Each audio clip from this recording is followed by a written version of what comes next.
Hola a todos y bienvenidos. El objetivo de la clase es comprender que en el periodo colonial la educación era principalmente dada por las congregaciones religiosas. Pero antes un repaso de lo aprendido en la clase anterior que llevó como título La Ilustración.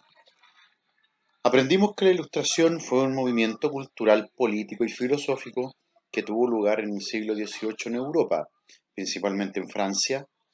Conocieron además que las ideas de igualdad, libertad y transformación influyeron en las revoluciones que estallaron en varias partes del mundo y que su influencia repercutió en la Revolución Francesa, incluso influyó en América, con la independencia de los Estados Unidos y por supuesto también en las revoluciones e independencia de las colonias de España de este continente.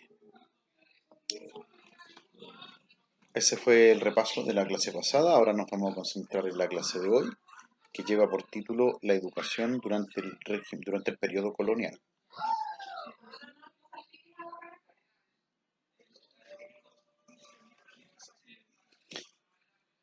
La colonia es el nombre, primero vamos a dar un enfoque histórico del periodo colonial. La colonia es el nombre dado al periodo de la historia de Chile comprendido entre 1598 y 1810, periodo que va a abarcar el desarrollo que tuvo Chile bajo la soberanía del Imperio Español.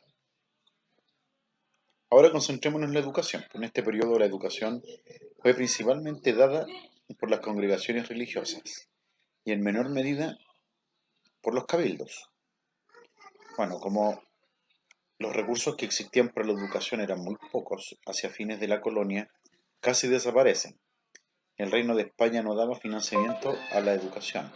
Esta educación era principalmente para personas de mayores recursos. Las congregaciones que se destacaron fueron los jesuitas, dominicos, mercedarios y franciscanos, mientras que España le exigía a estas congregaciones la enseñanza del español. Durante la colonia, la educación fue una tarea que estuvo encabezada, como lo dijimos más al principio, prioritariamente por las congregaciones religiosas y en menor medida por los cabildos. En ellos se enseñó a leer y a escribir, más algunos aspectos que tenían que ver con la aritmética y el catecismo. Pero la educación estuvo más enfocada a la aristocracia del país, es decir, era algo que le correspondía al español, a los hijos de los españoles en Chile, aunque también existen registros de escuelas hechas para formar mano de obra, y a las mujeres enseñar prácticas de costuras, todas estas dirigidas por órdenes religiosas como los jesuitas y dominicos, entre otros. Los sacerdotes eran las personas más cultas de la época, por eso la enseñanza tuvo una sólida base religiosa. Ellos impartían la educación destinada a los niños de las familias adineradas. También en este periodo las órdenes de los mercedarios y franciscanos formaron escuelas en Concepción, Osorno, La Imperial y Valdivia. La mayoría de las grandes ciudades llegaban a tener colegios que impartían la educación secundaria con el auspicio de la iglesia. Estos ingresos provenían de donaciones y su objetivo era formar gente letrada en el área sacerdotal. Para la corona de España, eh, la, em, toda América debía, ya debía sostener unos más que otros, o unos primero y otros después, en una sólida ya base en las escuelas primarias, pero las cuentas eh, o el dinero que se destinaba para esto por lo común eran escasas. Y ya durante la colonia, incluso ya en los finales de la colonia, el número de escuelas públicas normalmente era muy bajo. En Chile los ingresos para una educación de calidad no existían. Los criollos recibían instrucción primaria en los conventos o en las escuelas mantenidas por, eh,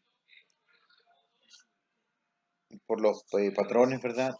O también, ¿cierto?, por la Iglesia, obviamente solo para las necesidades del momento. También España poco desarrollo mantuvo en su propia región, por ende, ¿cierto? La preocupación por que las colonias se educaran no existió, no era tan potente. Más que nada la educación se limitaba a formar a, a órdenes religiosas como dominicos, jesuitas, entre otros, principalmente para el desarrollo de la fe. Se puede comprender que una de las funciones que cumplía la educación durante los primeros años de, de la conquista fue utilizar la instrucción como herramienta que sirviera para que los indígenas aprendieran de la cultura española y sobre todo, ¿cierto?, la fe católica, por lo cual la enseñanza era considerada un eje en la construcción de una nueva sociedad que iba generando, ¿cierto?, por la causa de este intercambio cultural que existió entre estas dos culturas. Por esa razón, los primeros conquistadores se van a ocupar de incentivar a los maestros para que fuesen a enseñar las primeras letras a los indígenas y a los jóvenes que nacían a partir del mestizaje entre indígenas y españoles. Al igual que la Iglesia, se ocupó de esparcir la fe por medio de la educación, que tenía sus directrices esenciales en las resoluciones que se establecieron en los concilios realizados también eh, en España y por supuesto que también acá en el virreinato del Perú.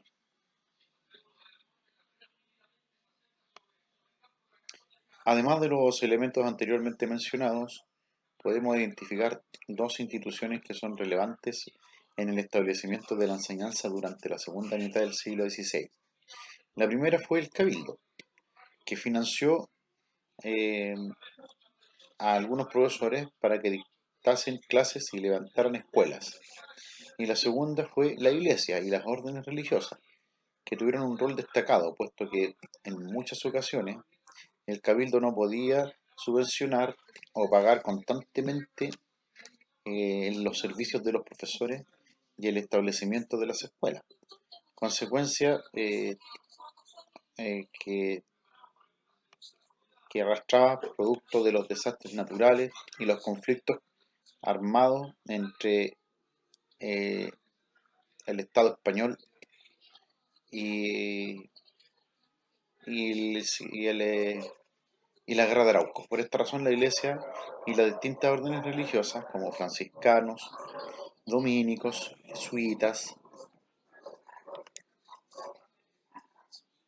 entre otros, tuvieron mayor influencia en el campo educacional, estableciendo cátedras para enseñar latín, crearon también seminarios, conventos y colegios. Uno de los primeros profesores o maestros que enseñaron a leer y escribir fue el bachiller Rodrigo González Marmolejos, quien fue el primer obispo de Santiago que tuvo esta tarea de enseñar a leer y a escribir a los naturales o aborígenes, a los criollos, durante este periodo colonial. La fecha en que comenzó a enseñar se desconoce, pero podemos presumir que es anterior a 1548 y que ya durante esa década ya habría habilitado su casa para que sirviera como escuela. Marmolejo es considerado uno de los primeros profesores, porque él habría sido el maestro también de Inés de Suárez. Sin embargo, algunos autores no lo consideran un maestro propiamente tal, puesto que solo enseñó a leer, se dedicó a enseñar a leer y a escribir. Así como el Cabildo también se preocupó se ocupó también de entregar las primeras letras en la ciudad de Santiago, también apoyó las clases para el estudio o el aprendizaje del latín y también la gramática. Dichas clases fueron leídas por el preceptor Gabriel de Moya, que hizo un acuerdo con el Cabildo en el año 1580, en donde se comprometía a hacer clases. Si el Cabildo le pagaba, ¿qué es lo que pedía él? Una casa. en la cual él pudiese entregar sus conocimientos a los vecinos de Santiago. Por la carencia de recursos que presentaba el cabildo, no se pudieron remunerar los servicios entregados por el maestro. Sin embargo, la cátedra o la clase continuó hasta el año 1582. La llegada de las órdenes religiosas a Chile fue temprana. Ya en el año 1553 están los padres franciscanos. En 1555 llegó la orden de los mercedarios y 2 años más tarde la orden de los dominicos. Posteriormente arribaron los padres de la Compañía de Jesús en el año 1593. Por último llegaron los padres agustinos en el año 1595. Todas las órdenes religiosas desarrollaron quehaceres educativos. Sin embargo, los dominicos y jesuitas fueron por excelencia los encargados de educar en las provincias que estaban fuera de América, también en Europa. Por lo tanto, estos misioneros se desenvolvían en estos dos escenarios. Tras la llegada de los predicadores al Reino de Chile, se marcó un importante hito. Sus tradiciones y formación eclesiástica, que son esencialmente intelectuales, permitieron que se concretase rápidamente su quehacer pedagógico en Chile con el accionar del fraile Cristóbal Núñez, quien solicitó al rey de España la autorización para fundar una universidad.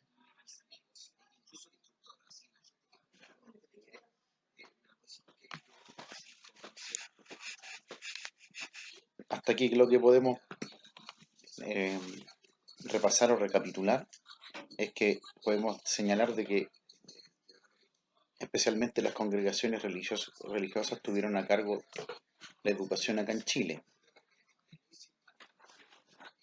Bien, tener siempre presente esto y por supuesto de que comprender que una de las funciones que cumplía especialmente las congregaciones era cierto, fue educar incluso desde los primeros años de la conquista de Chile. La idea era cierto, utilizar la instrucción como una herramienta que pudiera conducir a los indígenas a aprender de la cultura española y también con la idea cierto de poder evangelizarlos.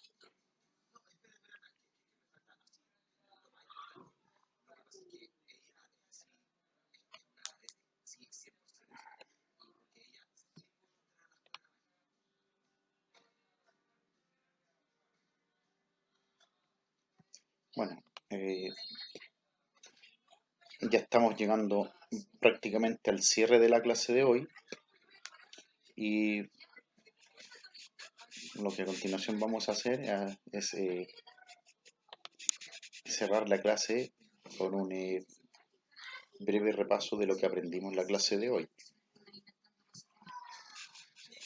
Estamos hablando de la educación durante el periodo colonial, por lo tanto, ahora usted sabe que durante la colonia la educación fue una tarea que estuvo liderada prioritariamente por las congregaciones religiosas y en menor medida por los cabildos, que también los cabildos adquirieron esa responsabilidad de, de inyectar recursos para la educación de criollos indígenas a solicitud cierto del Reino de España. En ellos se enseñó a leer y a escribir, más algunos ciertos algunas clases también de aritmética y también catecismo. Además, ustedes conocieron eh, que la educación durante la época colonial estuvo más enfocada hacia el sector de los aristócratas del país, quienes conformaban la aristocracia en ese momento, los españoles, los descendientes de los españoles en Chile, aunque también existen registros de escuelas hechas para formar mano de obra, y a las mujeres también enseñarles prácticas domésticas como la costura, la cocina. Todas también estaban dirigidas por las órdenes religiosas como los jesuitas y los dominicos, entre otros. Por lo que usted está en condiciones de responder a continuación las siguientes preguntas. La primera pregunta dice, ¿qué finalidad tenía la educación en la colonia? ¿Qué disciplinas se enseñaban? Y dos, ¿quién impartía la educación en la época colonial? ¿Cuál era el objetivo de estas instituciones? Y también tenemos dos preguntas para el área de la enseñanza de la ciudadanía. La primera pregunta dice, ¿cree que es importante la educación en cualquier periodo de la historia? ¿Qué aspectos de la educación colonial están presentes actualmente?